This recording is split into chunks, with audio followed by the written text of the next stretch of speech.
Со оглед на тоа да денеска обвинетите пред судот дадоа признание за стореното дело, единствено бараме во судот и му поклонуваме верба на судот при одмерувањето на видот и висината на санкцијата. Не би сакал пред изрекување на истата да ја коментирам.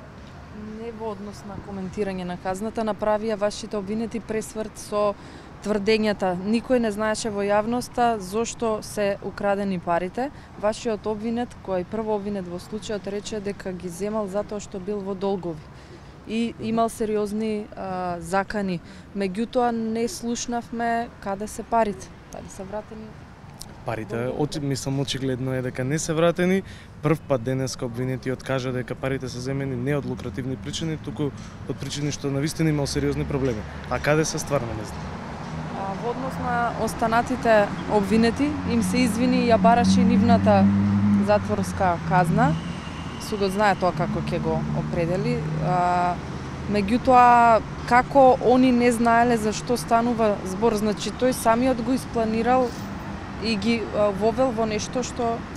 Очевидно и по самото обвинение е дека истите не се соизвршители при извршување на делото. Да знаеле што прават, би биле соизвршители. Они се помагачи, они свесно или несвесно ставиле средства на страна на обвинетиот, на прво обвинетиот кои што му помогнале при извршување на делото.